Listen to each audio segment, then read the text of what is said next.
In all, about 59,000 new valuation notices will be posted out to local property owners over the next 3 months. It is part of an overall project to revalue all lands within the Hunter District Water Board area. The new valuations are expected to upset some landowners. They are based on the 1981 market, which has since levelled off. The rate burden will probably shift from some.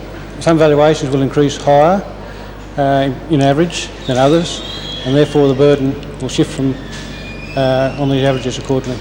The residents do have a right of appeal.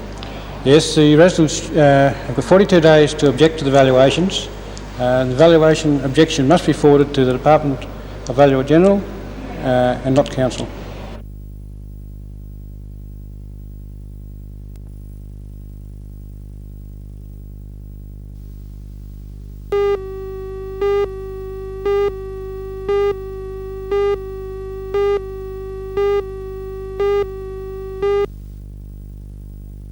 Jim, we have an intensive campaign lined up for the next 2 weekends.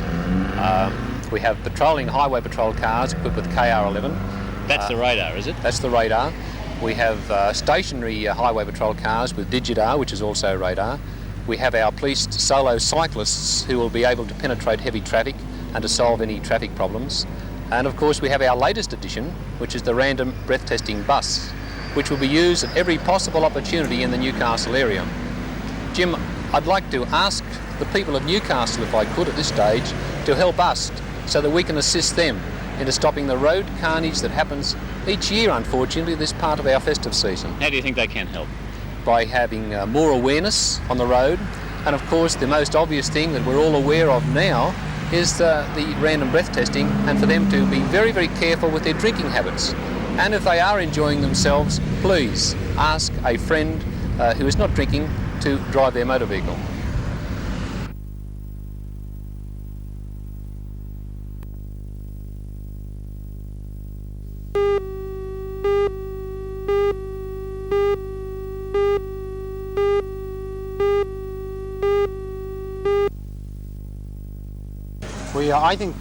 I think our congregations particularly are very serious when they pray, and they really do want to talk with God, and I think God wants to talk with them and hear what they've got to say.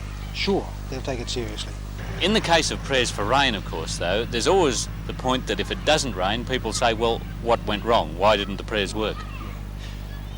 My response to that is that God works in mysterious ways. I don't always understand why God answers prayers the way he does.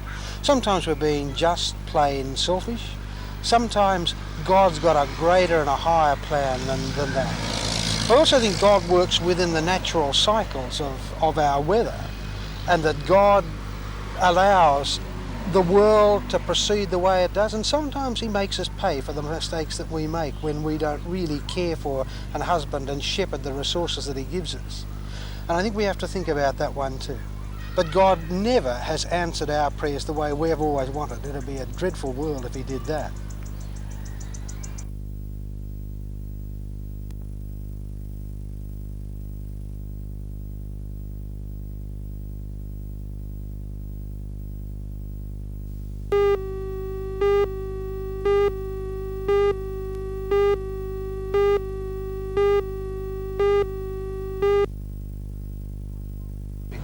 Mr. and Mrs. Tom Wallace were obviously delighted with their 2 new Holden Chimeras, but their delight was coupled with an element of disbelief. The couple just couldn't believe their luck. 3 years ago, also in a Blind Society art union, they won themselves a Volvo. Today, Blind Society officials presented the Wallace family with the Chimeras outside the Society's Layman Street offices. The winning ticket, which was bought by Mrs. Wallace, was one of 18,000 sold in New South Wales. The Royal Society for the Blind holds 4 art unions each year to raise funds for its work.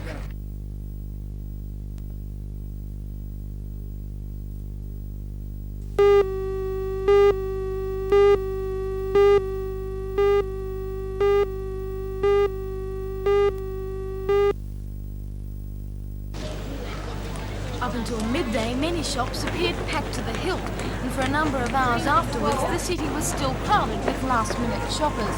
Staff at many of the larger stores, including Grace Brothers and David Jones, said they were rushed off their feet until quite late in the day. So despite the recession, this year's Christmas trading in Newcastle was apparently healthy. The Newcastle president of the Retail Traders Association, Mr. John Scott, described the turnover as extremely good. He says although accurate figures won't be available for a week or so, it appears that takings are between 7 and 15% up on last year's. However, the Christmas rush did eventually come to an end. Between 3 and 4 o'clock, most shoppers decided enough was enough and began to make their way home. For some, it was a battle to get out of car parks and through the home time traffic, while others, laden with presents, opted for public transport. By 4 this afternoon, large crowds of jaded shoppers had gathered at the city's railway station and bus terminus. However, whatever their means of transport, all looked eager to get home in time to put their feet up and relax before the big day.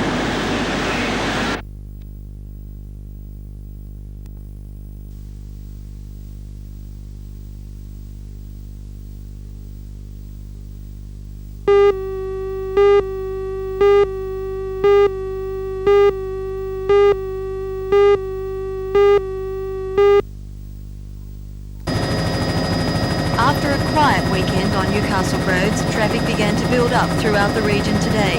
But despite a few delays here and there, there's been no major problems, and police report only a few minor accidents. This weekend, more than 800 motorists have been tested for drink driving and only 3 have been charged. Police believe random breath testing has been a great success in keeping down the road toll. There has been no fatalities in our region so far this weekend. Traffic is expected to become heavier tomorrow as people make their way home. After a cloudy Christmas weekend, the weather cleared for the region's holiday makers today. All of Newcastle's beaches were packed with sunbathers and families out to enjoy the extended break. Tomorrow's conditions are expected to be just as good for those fortunate enough to be able to spend the holiday period in the sun.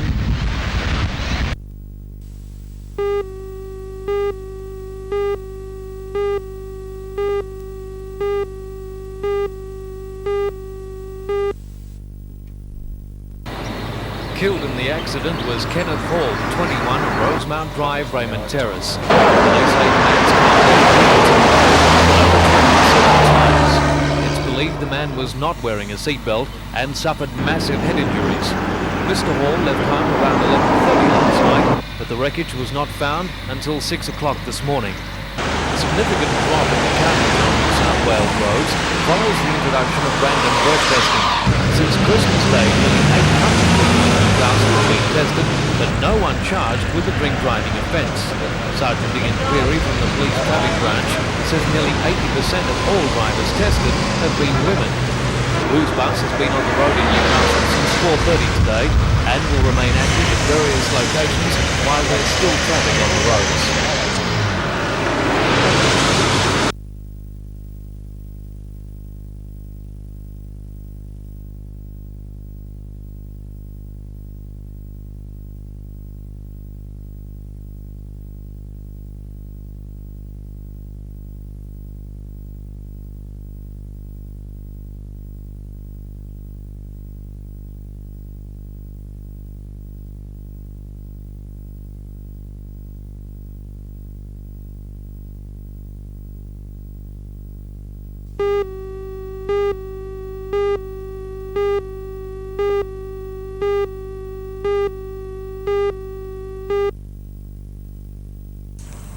Ken Muntz is a butcher, but now his working day is spent not in a shop surrounded by meat, but in his garage.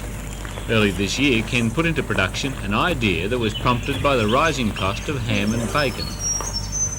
It was the cost of hams and bacon in the Newcastle area, and we realised that we could produce an article as good as the bacon curers around the area. So we developed a small oven at our butcher shop and decided that every butcher really had a need for it. And of course we marketed it, and the oven is what you see now. We just didn't put a burner in and it worked. There was a lot of problems with it, and we're still finding out new ideas with them as we go along.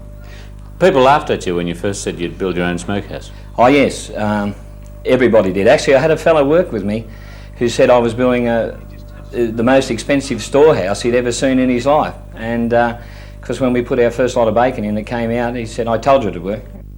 Priced at more than $13,000 under the nearest imported unit, Ken's smokehouse is small enough for most butchers to install at their premises, and it dramatically cuts the cost of cooking a ham. Ken says a butcher can cook as many as 90 hams for $10. Now the butcher is learning just that it is so very, very simple to do your own bacon and your own hams. I would say it's taken the profit off somebody else and just given it back to the butcher again. What is the principle of cooking using the smoking technique? In our particular unit, we smoke and cook all in the one process. We run it on a porta-gas system, and we find that the oven gets a heat very, very quickly and maintains that heat, and we get a lot of colour in our hams from the actual heat that we're using. Some of the butchers are experimenting with cooking other than hams, aren't they? Yes, we've got fellas cooking roast beefs in them, we've got them cooking hams, we've got one bloke at Maitland cooking quails, very many things. Chickens are a big thing in the smoking game at the moment. We've got some butchers doing 150 chickens a week that have never ever sold a smoked chicken in their life.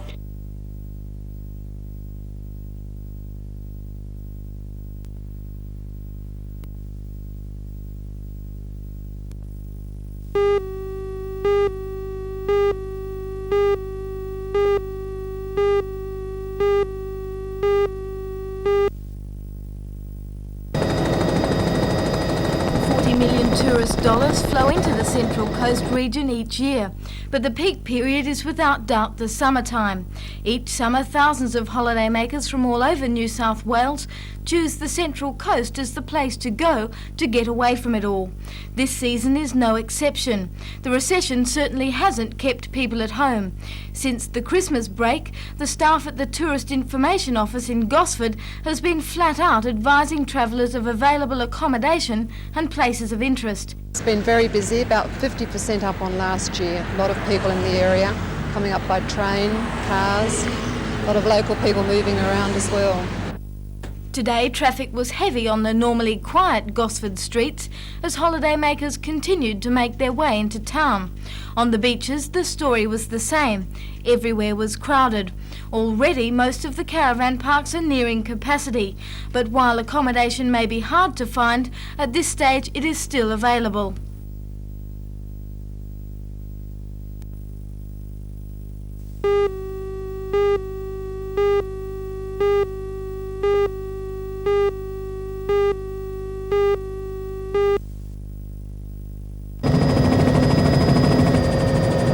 Fog was still clinging to the coast off Redhead at midday.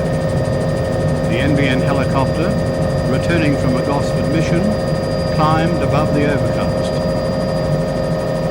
The high humidity saturated the air over the sea surface, where temperatures were slightly reduced. Last night, the light nor'easter blew in the early sea fog, covering seaside suburbs.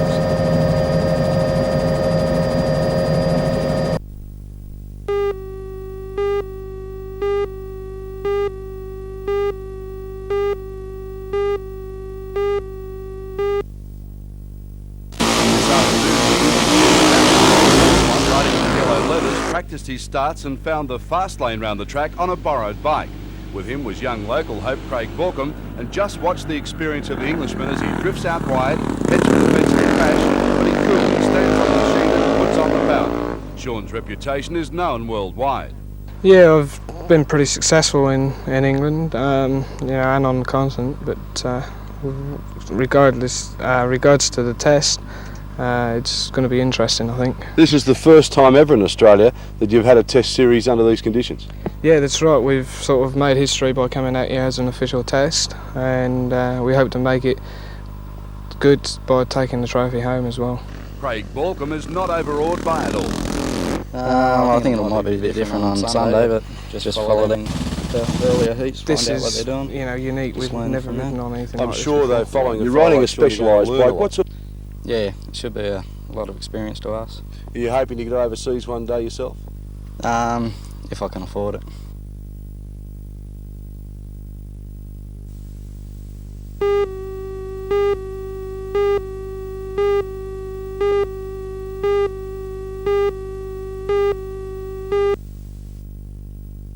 It's been lovely and quiet. Last year we were busier, but this year good.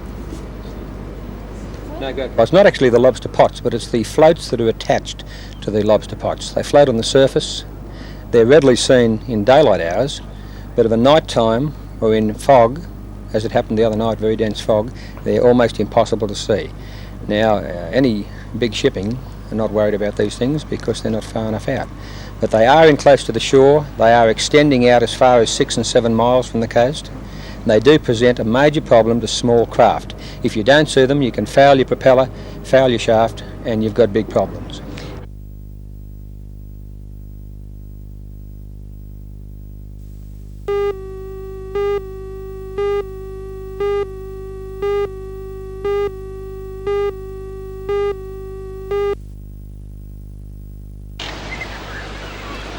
The holiday classes are being offered free of charge by the Merriweather Ladies Swimming Club. These youngsters aged between 10 months and 10 years are still getting used to the water, but clearly they have no fear. To them, learning to swim is fun. Come on, Dad, you Their go. teacher is 73-year-old Alice Ferguson of Merriweather. Gee, that was great. You go, let's see. Come on, Dad, you go. When it comes to teaching youngsters to swim, Alice is not short on experience. She's been doing it successfully for 53 years. Today, Alice Ferguson gave away the secret of her success. More than, you know, rolls up and cuddle a kid and get them to like you. And I think I do more than try to be a stiff teacher, you know. You know, those little babies I just taught, so they'll come over and kiss me goodbye. Their first lesson day, they were screaming. See, if they learn to like you and you learn to love them, they'll do anything for you then.